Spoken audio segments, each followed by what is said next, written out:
Tumeona ya kwamba nchi yetu imevamiwa by troops from foreign countries. Pale Mandera, maaskari ya Jubaland wameingia Mandera. They have occupied more than half of the town. Waliua watu 5. 7 people have been injured.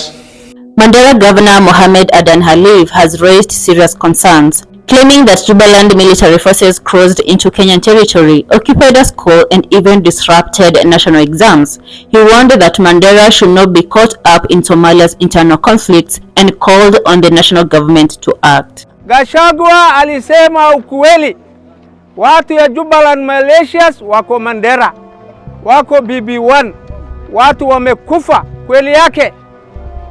Gavana yetu juzi aliongea ukweli, pamoja MCA yetu Faisal walisema ukweli. County Commissioner aliongea akasema ni uongo yao, uongo yake. On the other hand, the Cabinet Secretary Moses Kuria denounced the perceived inaction by the national government, likening the situation to a grave violation of Kenya's territorial integrity not seen since the Shifter War. Kuna watu wa kutoka Somalia ambao wako katika upande wa Kenya, si kwa mwaliko wa taifa la Kenya, ni kwa sababu pengine wanatoroka sababu zao za kivita, na investigations ya security itahakikisha kwamba wote wanakuwa accounted for na wanasaidiwa kurudi salama kwa sehemu ambazo wanatoka. Former Deputy President Rigathi Gachagua, on the other hand, echoed the urgency, asking the national government to deploy Kenya Defence Forces KDF to push out the alleged foreign contingent. Ya nchi jirani. Sasa ndio nimeona governor wa Mandera ameamuka analia ati asaidiwe.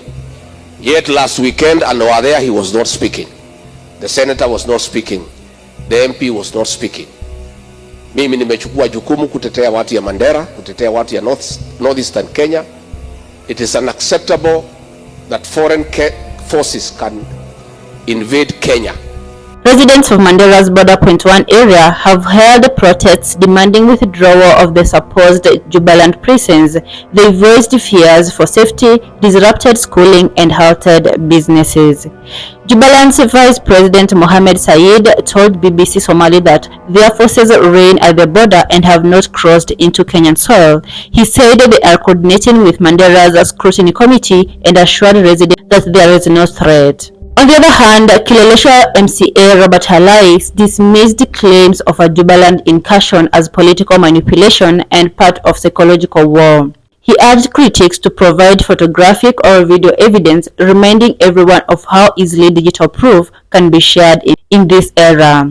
Alai cautioned that unverified claims could inflame tension between Kenya and Somalia, potentially destabilizing border security and undermining diplomatic relations. In Somalia, fighting between the Somali National Army and Jubaland forces over control of areas like Bualahawa and Raskamboni has seen people displaced towards Kenya. Hundreds have fled to Mandera town seeking refuge. Jubaland is embroiled in a political and constitutional crisis. President Ahmed Madobe's re-election for a third term triggered clashes with the federal government. Notably, around 600 National Army soldiers crossed into Kenya and were disarmed by Kenyan forces, further complicating the security and landscape.